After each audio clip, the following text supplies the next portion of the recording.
this has got to be one of, if not the longest goddamn episode, but within reason, because a lot of stuff that happens in this episode is so vast that I might just have to just pinpoint the extremely important parts of this episode. So I recommend you watch it, because I'm not going to be able to just talk about the episode as it is without it being quite literally an hour. Anyway, so what are some of the important things I like to go over on my thoughts on this episode? It's one hell of a finale. I gotta give it that. Considering that its visuals are still phenomenal, especially whenever it's daytime and you see the grass.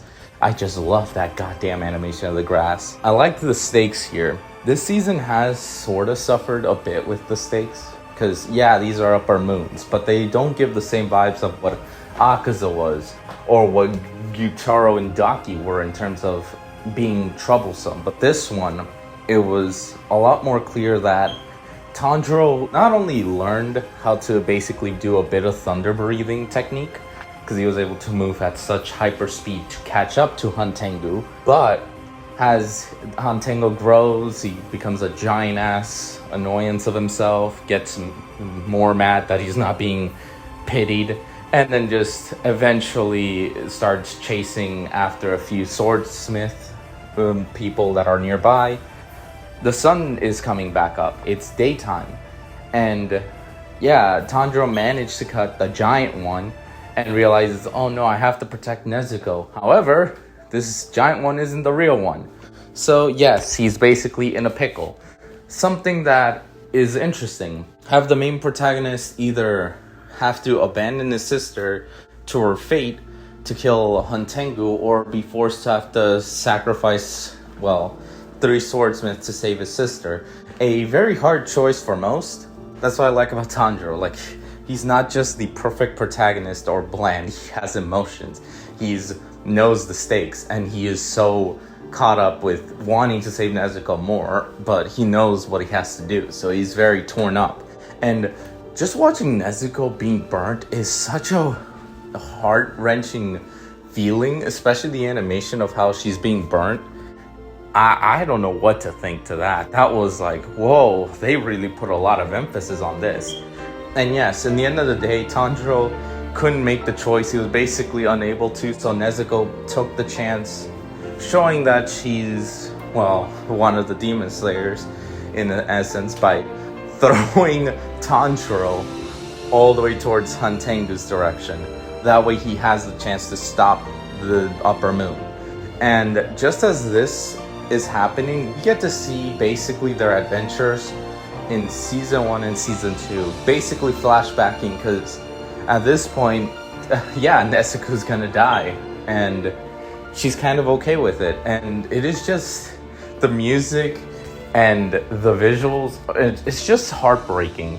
The slow motion, and I don't know what to say. I keep saying a lot of hands, but it's just that much of an emotional toll. And yes, seeing Tanjiro's tears, because he has to basically say goodbye to his sister before putting that grief into just complete utter hatred for Hantengu. Interestingly, considering his other counterpart that's throwing Mitsuri is hatred, he does manage to pinpoint that this little fucker is basically inside the giant demon, headless demon body. Yeah, weird saying it like that. So, yes, basically Tanjiro pins him out and immediately basically saves these swordsmith people, and basically just says, yeah, you're gonna die now. All the sins you've committed, it's time to atone, you motherfucker. And yeah, just as he's about to die, Hantengu basically gets a flashback of his life, and we get to see where Muzan just only gave him demon powers, or made him into a demon out of complete pity, which, yeah, he's done a lot worse, and he would have died if it wasn't for Muzan. So, considering that Karma is a bitch, this one is where Hantengu finally suffers his fate. And he doesn't burn to death. No. That's too sweet for this little fuck. No, he got his head sliced. He tries to crush Tanjiro's head, but considering that Tanjiro's screaming his head off similar to how he did with Gyutaro, we can safely say that he's using the Demon Slayer Mark power-up to make sure that he does the job right and cuts this guy's head off. So, from this course, basically, Tanjiro uses a bit of thunder breathing technique to catch up with him. He uses the Demon Slayer Mark to cut him up. And that's not even pointing out the factor that just before all of this, he got the sword that Mr. Haganezuka was working on, thanks to Muichiro, before Haganezuka was obviously pissed at Muichiro for this little thing. But yeah, after all this, Tanjiro cries like a normal human being. He feels like an actual person. Because, he lost his sister.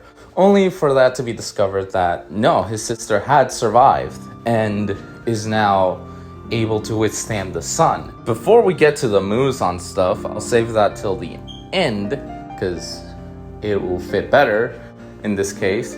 We do get to see that Nezuko can talk, but is still in a childlike state of sorts. So it is nice that everyone is just so happy. The swordsmiths all know that they would have all felt for sure guilty that Tanjiro losing Nezuko would have been their fault. Not entirely, but, it would have been guilty because Tanjiro saved them and not Nezuko. So a lot of them are happy that Nezuko's alive.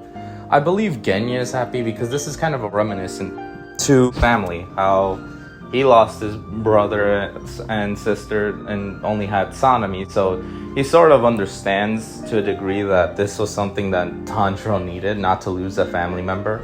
So in a way, it feels like he kind of understands this, and is even grateful, because he doesn't want anyone else to lose their siblings either. Mitsuri's, I love that she basically knows she's gonna die, and just as it seems like she is, obviously Mr. Hatred here completely Thanos snapped away. Just not even knowing that he probably died. He's like, what? And then just dies. And it's like, such an annoyance. Dies. Granted, at least you guys died with some interesting dignity, I guess, compared to Gyoko, who completely sucked ass. Anyway, we basically get to see her join up, and she's also happy for Tanjiro and Nezuko. Considering this whole story arc has always been Tanjiro has to save his sister. The fact that a lot of other characters are not only accepting Nezuko as a demon slayer, they also slowly start to root for this outcome as well.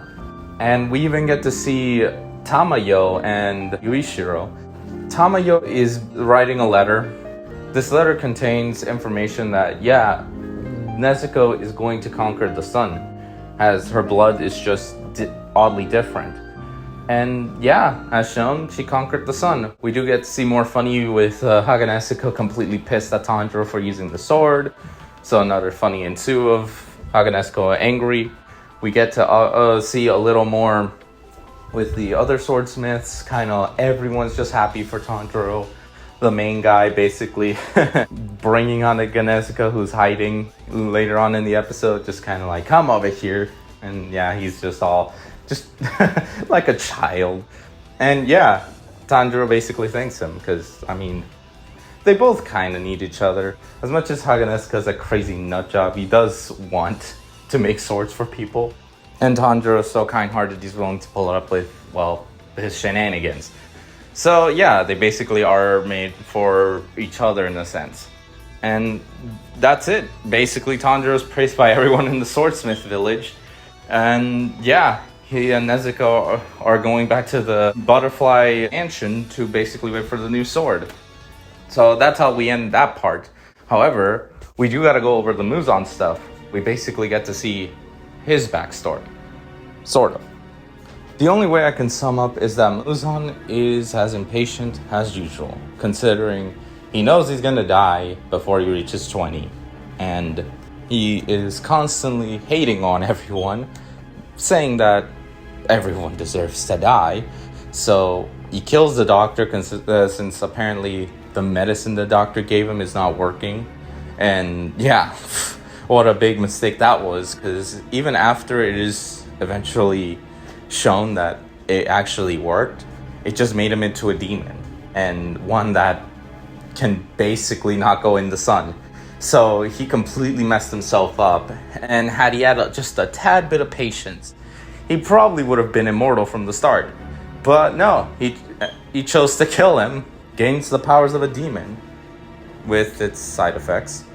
And he can't go into the sun because he killed the only doctor that knew about the blue spider lily. Yeah, as they say, the rest is history, with now him discovering that Nezuko has conquered the sun.